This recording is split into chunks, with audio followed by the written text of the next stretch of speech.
Hello बच्चों, कैसे हो आप सभी। मैं उम्मीद करता हूँ कि आप सभी बहुत अच्छे होंगे और आपने कक्षा 11 के जो चैप्टर नंबर फर्स्ट है, जो 2024 के हिसाब से जो सिलेबस है, तो उसमें पहला जो पार्ट है मात्रक एवं मापन, उसका पार्ट 1 और पार्ट 2 देख लिया होगा। अगर कोई बच्चा यहाँ पे नया आया है आज देखने के लिए, तो वो पहले पार्ट 1 और पार्ट 2 भी देखें, उसके बाद में पार्ट 3 देखेंगे, जिससे कि उनको अच्छे तरीके से समझ में आएगा। तो हम लोगों ने पार्ट 1 में तो अपन ने भौतिक राशियों के बारे में जाना और भौतिक राशियों के प्रकार के बारे में जाना था, और पार्ट 2 के अंदर अपन ने जो मूल मात्रक होते हैं और जो व्युत्पन्न मात्रक होते हैं उनके बारे में जान लिया। अब आज के इस पार्ट 3 के अंदर अपन जानेंगे पूरक राशि क्या होती है और पूरक मात्रक क्या होते हैं। तो जो मूल राशियां थी वो 7 थी, तो मूल राशियां 7 थी, तो उनके अलावा बाद में जाकर कुछ और राशियां पता चली, जैसे कि कोण के बारे में पता चला। तो कोण 2D में बनने वाला कोण, समतल कोण, 3D में बनने वाला कोण, घन कोण, जिसे अपन ठोस कोण भी कहते हैं। तो इन कोणों के बारे में पता चला। तो अब उनको 7 मूल राशियां पहले निर्धारित हो चुकी थी, तो उन्हें मूल राशि बोला गया। और ये जो बाद में पता चली, तो बाद में पता चलने के कारण इनका नाम डाल दिया गया पूरक राशि। तो अपन इनको पूरक राशियों के रूप में पढ़ते हैं। तो पूरक राशियां अपन कह सकते हैं कि वे राशियां होती है जो मूल राशियों के अलावा अतिरिक्त जो राशियां हैं वो पूरक राशियां हैं। तो पूरक राशियों की परिभाषा क्या हो जाएगी कि मूल राशियों के अतिरिक्त जो राशियां होती है उसे अपन पूरक राशियां कहते हैं। अब पूरक राशियां कौन कौन सी है? पूरक राशियां जो है, एक तो समतल में बनने वाला कोण होता है, उसे अपन समतल कोण कहते हैं, समतल कोण कहेंगे। और ये जो समतल कोण बनता है वो 2D के अंदर बनता है। इसे आप तलीय कोण भी कह सकते हो। समतल कोण के अलावा आप इसे तलीय कोण भी कह सकते हो। ये तलीय कोण हो गया, ठीक है। इसके अलावा आता है दूसरे नंबर पे घन कोण। घन कोण, या फिर आप इसे ठोस कोण भी कह सकते हो, ठोस कोण, घन कोण या फिर ठोस कोण। ठोस कोण जो ये बनता है 3D के अंदर बनता है। अब आप लोगों को इसका एग्जांपल बताता हूँ। समतल कोण, समतल का मतलब है आप जो अपनी कॉपी के अंदर जो कोण बनाते हो, जैसे दो रेखाएं, एक रेखा ये, एक रेखा ये, इसके बीच में जो कोण बन रहा है ये समतल में बन रहा है। ये कहाँ बन रहा है? समतल में। तो समतल, एक समतल प्लेन में 2D में बनने वाला कोण समतल कोण है। घन कोण आपको देखने को कहाँ कहाँ मिलेगा? जैसे कि मेहंदी की जो कुप्पी आपने देखी होगी, मेहंदी की कुप्पी देखी होगी, या फिर सॉफ्टी देखी होगी, या फिर जोकर की टोपी देखी होगी। तो जोकर की टोपी जो होती है उसका जो कोना होता है, यहाँ पे जो ये कोण बनता है, और ये कोण बनता है 3D के अंदर। ये कोण किसमें बनता है? 3D में। तो इस कोण को अपन क्या बोलते हैं? घन कोण या फिर ठोस कोण बोलते हैं। क्या बोलते हैं? घन कोण या फिर ठोस कोण, जो कि 3D में बन रहा है। किसमें बन रहा है? 3D में बन रहा है। और अब इनके जो मात्रक होते हैं, जैसे पूरक राशि है, तो पूरक राशि के जो मात्रक होते हैं वो क्या कहलाते हैं? तो पूरक राशि के जो मात्रक होते हैं वो पूरक मात्रक कहलाते हैं। जैसे मूल राशियों के मात्रक मूल मात्रक, पूरक राशि के मात्रक पूरक मात्रक, उसी प्रकार पूरक राशियों के जो मात्रक होते हैं वो पूरक मात्रक कहलाते हैं। क्या कहलाते हैं? पूरक मात्रक कहलाते हैं। अब पूरक मात्रक जैसे कि पहला अपने पास समतल कोण है, तो समतल कोण का जो पूरक मात्रक होगा वो क्या होगा? तो समतल कोण का जो पूरक मात्रक होता है वो होता है रेडियन। यानी अपन जो ये समतल में बनने वाला कोण होता है उसको अपन किस में माप सकते हैं? रेडियन में माप सकते हैं। दूसरे नंबर पे घन कोण। घन कोण है ठोस कोण, यानी 3D में बनने वाले कोण को अपन किस में माप सकते हैं? तो इसका जो मात्रक होता है वो होता है, आपको रेडियन में क्या जोड़ देना है? रेडियन में आपको जोड़ देना है स्टे। क्या जोड़ देना है? स्टे। तो स्टे रेडियन जो होता है वो घन कोण का मात्रक होता है, और समतल में बनने वाले कोण का मात्रक क्या होता है? रेडियन। रेडियन के लिए प्रतीक चिन्ह अपन स्मॉल r यूज करेंगे, और स्टे रेडियन के लिए अपन प्रतीक चिन्ह SR यूज करेंगे, SR यूज करेंगे।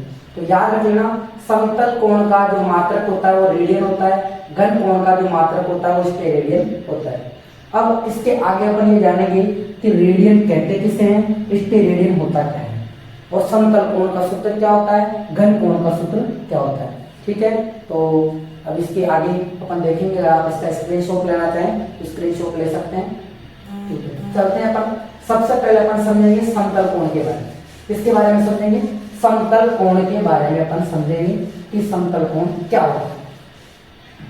समतल कोण,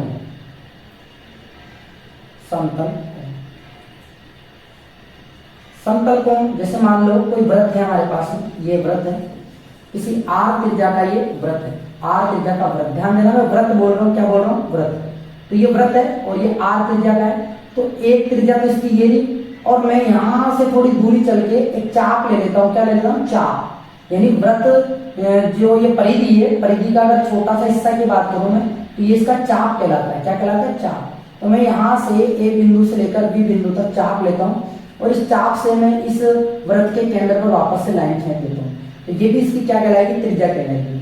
तो इस चाप के द्वारा इस वृत्त के केंद्र पर अंतरित कोण, इस चाप के द्वारा वृत्त के केंद्र पर अंतरित कोण जो है वो क्या कहलाएगा? समतल कोण कहलाएगा। दोबारा सुनना, इस चाप के द्वारा वृत्त के केंद्र पर अंतरित कोण ही समतल कोण कहलाता है। क्या कहलाता है? समतल कोण कहलाता है, जिसे अपन किससे व्यक्त करते हैं? थीटा से व्यक्त करते हैं। अब थीटा ये है और ये चाप है, और चाप को मैं यहाँ पे नाम दे देता हूँ एस। क्या नाम दे देता हूँ? एस। तो समतल कोण का सूत्र क्या बनता है? तो समतल कोण का जो सूत्र बनेगा, वो बनेगा चाप बटा त्रिज्या। क्या बनेगा? चाप बटा त्रिज्या। अब ये चाप बटा त्रिज्या कैसे आया? यहाँ पर अपन लाल बटा कक्का त्रिकोणमिति का उपयोग करते हैं, जो कि आप सीखोगे आगे जाके। अभी आप याद करना, समतल कोण जो होता है उसका सूत्र होता है ये जो चाप है वो, और बटा में त्रिज्या। अब समतल कोण के लिए अपन प्रतीक चिन्ह यूज लेते हैं थीटा। क्या यूज लेते हैं? थीटा। और चाप जो है, चाप के लिए अपन क्या यूज करेंगे? एस। और त्रिज्या के लिए क्या यूज करेंगे? आर। तो थीटा बराबर एस बटा आर जो है वो समतल कोण का सूत्र होता है। थीटा बराबर एस बटा आर जो है वो समतल कोण का सूत्र होता है। समतल कोण का अगर ये सूत्र हो गया तो अपन बात करते हैं कि इसका जो मात्रक है वो क्या है? रेडियन। क्या है इसका मात्रक? रेडियन। अब रेडियन इसका मात्रक है। अब हम परिभाषा बनाना चाहते हैं एक रेडियन की, कि एक रेडियन कितना होगा। फिर बताओ एक रेडियन कितना होगा? तो एक रेडियन जो होगा उसमें ये चाप और त्रिज्या दोनों बराबर बराबर होनी चाहिए, क्योंकि चाप और त्रिज्या दोनों बराबर होंगे तभी इसका कोण जो है वो एक रेडियन कहलाएगा। तो अपन कह सकते हैं कि वृत्त के केंद्र पर अंतरित कोण एक रेडियन कहलाएगा जब उसके दोनों चाप और त्रिज्या का मान बराबर हो। अगर मैं शॉर्ट में लिखना चाहूँ तो लिखेंगे कि ये जो एस है बराबर क्या होना चाहिए? आर। यानी हिंदी में लिखे तो चाप बराबर क्या होना चाहिए? त्रिज्या। अगर चाप और त्रिज्या दोनों बराबर है, मान लीजिए ये चाप जो है ये भी 5 मीटर का है और ये त्रिज्या जो है ये भी 5 मीटर की है, तो यहाँ पे जो कोण बनेगा वो एक रेडियन का बनेगा। कितने का बनेगा? एक रेडियन का बनेगा। तो चाप और त्रिज्या अगर बराबर है तो ये जो कोण है वो एक रेडियन का बनने वाला है। तो यहाँ पे आप परिभाषा लिख सकते हो कि एक रेडियन वह कोण होता है, वह समतल कोण होता है, वह समतल कोण होता है जिसकी त्रिज्या, जिसकी समतल कोण वह कोण होता है जिसमें वृत्त के द्वारा, जिसमें वृत्त का चाप व वृत्त की त्रिज्या बराबर हो। वृत्त की त्रिज्या क्या हो? बराबर हो। परिभाषा है, आप अपने हिसाब से, और भी इसमें लैंग्वेज चेंज हो जाती है। वृत्त की त्रिज्या बराबर हो वही क्या कहलाता है? एक रेडियन कहलाता है। अगर एस और आर दोनों बराबर बराबर हो जाए तो वो जो कोण है एक रेडियन कहलाएगा। तो उम्मीद है आप लोगों को समझ में आ गया होगा चाप बराबर क्या होता है, त्रिज्या होता है। इतना सा ध्यान रखना है कि समतल में बना कोण एक रेडियन कहलाएगा जब वृत्त के द्वारा जो चाप है वो और ये त्रिज्या दोनों बराबर हो। अगर एस बराबर आर है तो ये एक रेडियन कहलाने वाला है। क्या कहलाने वाला है? एक रेडियन कहलाने वाला है। तो हमने एक रेडियन की परिभाषा भी जान ली। यहाँ पर कुछ इंपॉर्टेंट पॉइंट्स और बता देता हूँ मैं आप लोगों को रेडियन से संबंधित। रेडियन जैसे कि आप लोगों ने पाई सुना होगा, पाई। ये पाई जो है आप लोग अगर क्षेत्रमिति में पाई का उपयोग करते हो तो 22/7 यूज करते हो, लेकिन अगर अपन त्रिकोणमिति में अगर इसका उपयोग करते हैं तो पाई का जो मान आता है वो आता है 180 डिग्री। कितना आता है? 180 डिग्री। तो ये जो पाई है ये रेडियन में मान है और ये डिग्री में मान है। पाई किसमें? रेडियन में। और 180 डिग्री किसमें? 180 किसमें? रेडियन में। तो पाई जो होता है वो 180 डिग्री के बराबर होता है। अगर मान लीजिए आपको कोई मान डिग्री में दिया हुआ हो, अगर आपको कोई मान डिग्री में दिया हुआ हो और आपसे कहे कि इसे रेडियन में बदलो, किसमें बदलो? रेडियन में बदलो, तो आपको क्या करना पड़ेगा? रेडियन में बदलने के लिए आपको पता है कि रेडियन में बदलना है तो पाई कहाँ आना चाहिए? ऊपर। पाई कहाँ आना चाहिए? ऊपर। तो पाई ऊपर आएगा और 180 नीचे आएगा, तो पाई बटा 180। जब आप डिग्री को रेडियन में बदलोगे तो पाई बटा 180 से गुणा करोगे, ठीक है। अब और इसके अलावा अगर आपको रेडियन को किस में बदलना है? आपको रेडियन को डिग्री में बदलना है। आपको रेडियन को किसमें बदलना है, डिग्री में। तो रेडियन को डिग्री में बदलोगे तो क्या करना पड़ेगा आपको, डिग्री यानी 180 को ऊपर लाना होगा और पाई को नीचे लाना होगा, तो 180 बटा पाई से गुणा करना पड़ेगा। एक एग्जांपल ले लो, जैसे मान लो आपके पास में 60 डिग्री है, 60 डिग्री को आपको रेडियन में बदलना है, तो आपको क्या करना पड़ेगा, रेडियन में बदलना है तो पाई ऊपर और 180 नीचे, 0 से 0 कटेगा, 6 कम 6 6 18, तो पाई बटा 3 रेडियन हो जाएगा। मान लीजिए आपके पास 2 पाई है और आपको इसको बदलना है डिग्री के अंदर, तो आपको पता है 180 ऊपर आएगा, पाई नीचे आएगा, पाई से पाई कटेगा तो 180 गुणा 2 करेंगे तो 360 डिग्री आएगा। तो आप यहाँ पे आप एक बात और ध्यान रख लेना कि 2 पाई बराबर 360 डिग्री होता है, 2 पाई बराबर क्या होता है, 360 डिग्री होता है। इस तरीके से आप डिग्री को रेडियन में बदल सकते हो, रेडियन को डिग्री में बदल सकते हो। एक बार देख लेते हैं सही चल रहा है क्या, हाँ जी ठीक है। तो आप डिग्री को रेडियन में और रेडियन को डिग्री में बदल सकते हो। और अपन ने इस तरीके से एक रेडियन की परिभाषा भी जान ली और समतल कोण के बारे में जान लिया कि समतल कोण जो होता है किसी वृत्त पर अंतरित कोण जिसकी चाप और त्रिज्या का अनुपात, यानी आप इसको अपने भाषा में लिख सकते हो, चाप व त्रिज्या के अनुपात को क्या कहेंगे अपन, समतल कोण कहेंगे। क्या कहेंगे, समतल कोण कहेंगे। बस आपको ये फॉर्मूला जरूर है, ये याद रहना चाहिए, थीटा बराबर एस बटा आर। थीटा बराबर क्या आता है, एस बटा आर आता है। ठीक है, आप इसका स्क्रीनशॉट ले लें। इसके बाद में अपन जानेंगे घन कोण के बारे में, जिसे अपन ठोस कोण कहते हैं।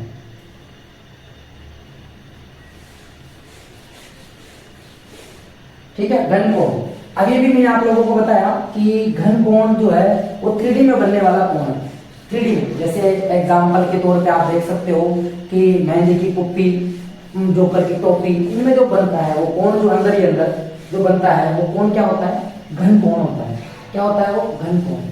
तो घन कोण है, तो घन कोण में अपन जानेंगे कि उसका सूत्र क्या होता है। हेडिंग है हमारी घन कोण, घन कोण या फिर ठोस कोण, या फिर ठोस कोण, घन कोण या फिर ठोस कोण। 2 बार लिख दिया मैंने, एक बार लिखना है ठोस कोण, घन कोण या फिर ठोस कोण। ठीक है, अच्छा, तो घन कोण है, ठोस कोण। अब मैं यहाँ पे वृत्त नहीं बोलूंगा क्योंकि घन कोण मुझे बनाना है, तो मैं यहाँ पे गोला बोलूंगा। क्या बोलूंगा, गोला। तो मेरे पास कोई गोला है, ये मान लीजिए मैं गोला ही मान रहा हूँ उसको, क्योंकि मैं 2D में इसका स्ट्रक्चर बना रहा हूँ, 2D में चित्र बना रहा हूँ, तो मैं इसे गोला मान रहा हूँ। क्या मान रहा हूँ, इसे गोला मान रहा हूँ। और ये इसका केंद्र, गोले का केंद्र, ध्यान रखना गोले का केंद्र है। जैसे मान लीजिए एक एग्जाम्पल ले लेते हैं, अपन तरबूज का एग्जाम्पल लेते हैं। तरबूज आप लोगों ने खाया होगा, जब भी आप दुकान पर तरबूज लेने जाते हो तो वो क्या करता है तरबूज वाला, यानी चाकू से एक ऐसा पार्ट काटता है, एक ऐसा पार्ट काटता है, देखा होगा आप लोगों ने। ऐसा वो आपको चेक करने के लिए देता है कि मीठा है कैसा है, आप चेक कर लो, लाल है कैसा है, तो वो आपको ऐसा देता है। तो यहाँ पे जो कोण बनता है, यहाँ जो कोण बन रहा है, क्योंकि ये लास्ट तक काटा है उसने, लास्ट तक काटा है, तो इस गोले के केंद्र से, गोले से केंद्र से दिखने में तो आपको समतल कोण की तरह दिखाई दे रहा है, क्योंकि मैं 2D में बोर्ड पे चित्र बना रहा हूँ, लेकिन वास्तव में ये जो घन कोण है, मैं आपको बता दे रहा हूँ कागज के माध्यम से। जैसे आप लोगों ने कभी दुकानदार को देखा होगा, जो चना मसाला बेचते हैं, चना मसाला बेचने वाले ऐसे कौन सा बनाते हैं, ऐसे कौन सा बनाते हैं, तो थोड़ा अच्छे से बन गया, कौन सा बनाते हैं, ये बन गया। ये देखिए ऐसा कौन बनाते हैं ना, ऐसा कौन बना के देते हैं ना चना मसाला। ऐसे या आप ट्रेन में सफर करते हो तो देखा होगा, खूब बार देखा होगा चना मसाला। अब देखिए यहाँ इसके अंदर की तरफ जो ये कोण बन रहा है ना, अंदर की तरफ, तो ये जो कोण है वो है घन कोण। तो तरबूज में भी ऐसा होता है, ऐसा पीस आता है, ऊपर का पृष्ठ ये रहता है, और ये 3D का है, ये किसका है, 3D आकार का है। तो 3D आकार का है, तो ये घन कोण है, इसको अपन ठोस कोण बोल रहे हैं। तो यहाँ पे जो पार्ट है, वो प्लेन नहीं है, वो इस तरीके ऐसा प्लेन, क्या कोई एक लाइन नहीं है, वो ऐसा भाग है। जैसे आप सॉफ्टी में देखते हो, तो ये मान लीजिए इसका कोई ना कोई क्षेत्रफल है, और अपन ने इसका क्षेत्रफल डीए मान लिया। क्या मान लिया, इसका क्षेत्रफल डीए मान लिया। और ये जो गोले की त्रिज्या है, तो ये भी गोले की क्या है, त्रिज्या। ये क्या है, क्षेत्रफल, जो आपने ऊपर का हिस्सा लिया उसका कुछ ना कुछ क्षेत्रफल माना अपन ने, डीए मान लिया, यानी ये क्षेत्रफल के बारे में। तो घन कोण है, ठोस कोण का सूत्र क्या बनता है, तो सूत्र बनता है क्षेत्रफल बटा त्रिज्या का स्क्वायर, क्षेत्रफल बटा त्रिज्या का स्क्वायर।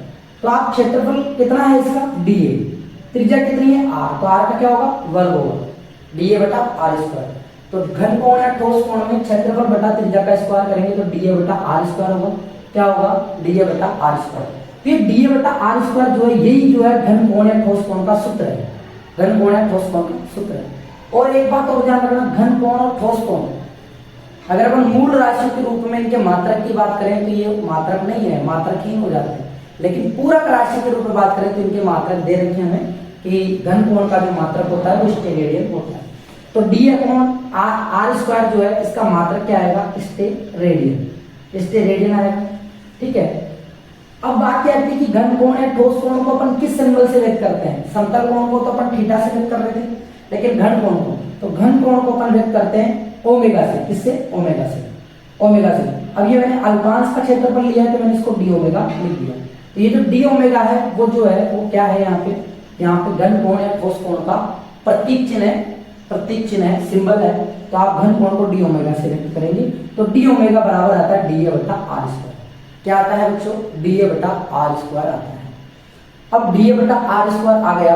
अब हमें एक स्टेरेडियन की परिभाषा देनी है इसी सूत्र से, एक स्टेरेडियन की परिभाषा देनी। एक स्टेरेडियन की परिभाषा कैसे देंगे यहाँ पे, अब वही बात है, वहां पर अपन एस और आर को बराबर मान लेते, आप यहाँ पे डी ए बराबर आर स्क्वायर मान लो, डी ए बराबर आर स्क्वायर। यहाँ पे कह सकते हो इस गोले के अंदर जो आपने गोले के केंद्र पर अंतरित जो कोण है वो एक स्टेरेडियन के बराबर होगा। कब, जब ये जो क्षेत्रफल है वो और ये त्रिज्या का जो वर्ग है उनका अनुपात जो है एक है, यानी ये मान बराबर हो। यानी ये क्षेत्रफल जैसे मान लीजिए अगर डी ए 1 मीटर स्क्वायर है तो इसकी त्रिज्या भी 1 मीटर होनी चाहिए, और 1 मीटर को मल्टीप्लाई 1 मीटर करेंगे तो 1 मीटर स्क्वायर ही आएगा, 1 मीटर स्क्वायर ही आएगा।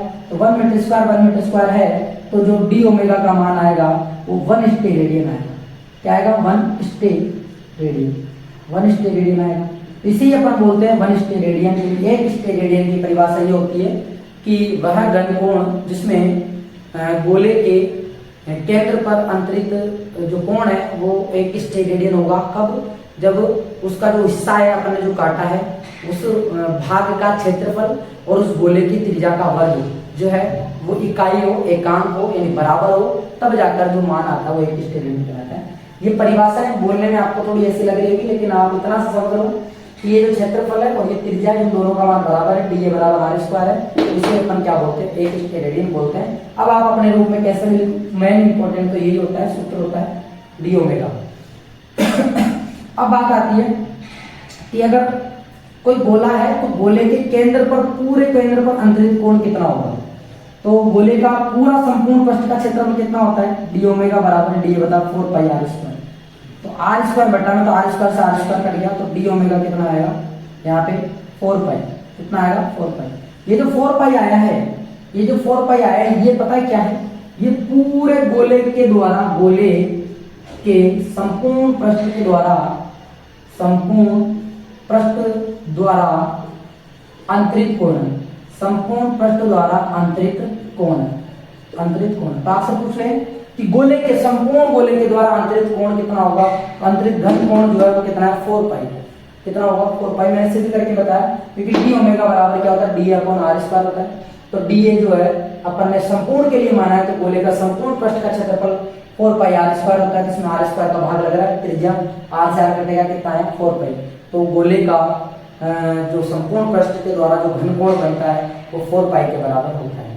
तो इस तरीके से अपन ने स्टेरेडियन की परिभाषा भी जान ली, और एक स्टेरेडियन क्या होता है ये भी जान लिया, और घन कोण और ठोस कोण का जो सूत्र होता है वो भी अपन ने जान लिया, और इनके उदाहरण, घन कोण के उदाहरण जो है वो भी अपन ने जान लिया। इस तरीके से अपन ने घन कोण और ठोस, घन कोण और समतल कोण के बारे में परिभाषाएं सब कुछ जान लिया। ये जो थी ये पूरक राशियां थी, और पूरक राशियों के पूरक मात्रक थे। तो अपन लोगों ने ये समझ लिया है पूरा। तो आपको अगर ये वीडियो अच्छा लगा है तो इसे लाइक करके जाना, और आपको अगर कुछ पॉइंट समझ में नहीं आया तो आप उसे कमेंट बॉक्स में ज़रूर बताना। और इसके नोट्स वगैरह आपको चाहिए तो आप मेरे व्हाट्सअप नंबर पे मैसेज कर सकते हो, जिससे कि आपको जो नोट्स है वो मिल जाएंगे। और अगर आप इस चैनल पे नए आए हो तो इसे सब्सक्राइब करके जरूर जाना, और अपने दोस्तों के साथ शेयर करना मत भूलना। तो बच्चों मिलते हैं नेक्स्ट वीडियो में, तब तक के लिए जय हिंद, जय भारत।